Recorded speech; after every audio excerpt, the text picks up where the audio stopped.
Hi, I'm Natalie Taylor. I'm 17 years old and I'm a senior at Del Norte High School. I plan on attending a four-year university outside of California and study forensic science and hopefully become a crime scene analysis. 1 year ago, I was diagnosed with type 1 diabetes. I wanted to get tested because I was drinking a lot and always using the bathroom. I went to my doctor and he said to do a glucose tolerance test. This is where I drink water liquid that is full of glucose, and then they take my blood every 30 minutes for 2 hours to check if the glucose that I consumed is being used by my cells, and they found out that I wasn't coming back to my normal glucose level. So they tested me for an insulin test to see if my body is making any insulin. They found that my pancreas is not producing any insulin, and that was the reason behind my glucose not being used by my cells. After I was first diagnosed with type 1 diabetes, I had trouble coping with the disease, so I went to go talk to my psychologist, Dr. Denny Ford, so he could talk with me and help me understand more about my disease and how to really cope with my disease and go through my daily life. Okay, I'm Dr. Denny Ford. I am a psychologist who deals with teenage disabilities, and one of them could be and is diabetes. A patient of mine, Natalie Taylor, came to me and she had troubles coping with her diabetes.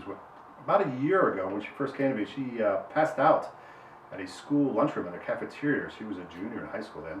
And that was the most crowded time, and everybody gathered around and saw her faint. So when she came out or came back to the school the next day, she had problems dealing with the students who were making fun of her. Was she awkward? How did she have to manage those feelings? And that was just one aspect that she had to deal with. She also had to deal with eating disorders, or how would she eat, how would she do sports, activities, and just her home environment. And one thing that scared her too was what she remembered her father having this type 1 diabetes problem. He almost had his foot amputated because of the disease. So she was afraid of that these things could go wrong. Well, after about a year of talking and going through therapy, we were able to show Natalie that this is a normal thing. Millions of children have diabetes, type 1 or type 2. And she is able to overcome these fears like she's overcome so many things in her life. It's nothing to be sad about or frightened. It's just the more information you get, the easier it is to overcome your disabilities, and the easier it is for you to have a normal life, because it is something that you can cope with. I try to exercise every week. I go and punch on the punching bag every Monday. I try to run at least 2 miles twice a week, and I play tennis because it's my favorite sport and it's such a good exercise. Yeah, I've been playing on the tennis team at school for 4 years on varsity, and I'm trying to get a scholarship to play in college. I like running around my neighborhood, sometimes going to school, running around a track. I go to Blue Sky and run to see the scenery.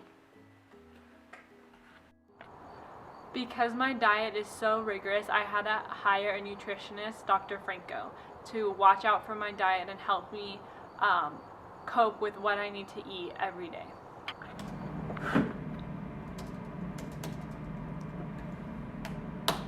Hi, I'm Dr. Franco, Natalie's nutritionist.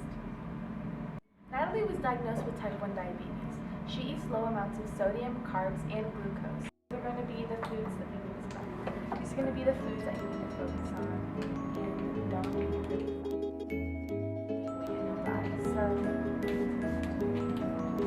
While having diabetes, I've noticed that I have gained a lot of skin bacterial infections. For example, I've noticed that styes have appeared in my eye, and I have gotten a lot of boils like on my arms and legs, which cause a lot of itching.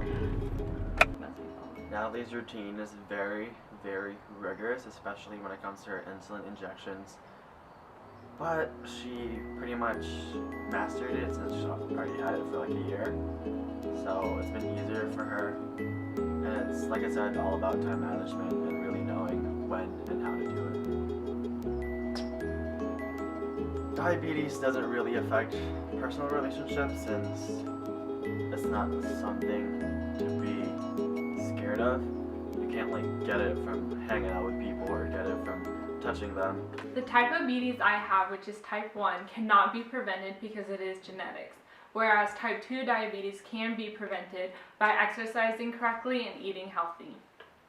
The insulin injections that I take are very effective for my lifestyle.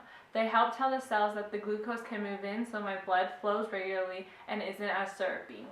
But sometimes it is difficult to maintain because sometimes I will take too little insulin injections or I will take too much, which means I have to watch the types of food I eat. Well, there's really no difference between me and Natalie's life or a life of a diabetic and a non-diabetic. It's just the amount of monitoring that she has to do, eats, and the amount of exercise that she does. I mean, I still do the same thing, it's just that she has to be on top of her things. And it's kind of her responsibility to do that because she has diabetes. I'm very grateful for the food scientists that are out there because they take their time to go through the food. They go through and check how much glucose is in it, how much carbohydrates, sodium, vitamins, and minerals are in it. So I know what I'm eating and I know how much insulin I should take and I know how I can go about my daily life normally. I may have diabetes now, but I'm learning to cope with my disease and learn that I'm normal just like everyone else.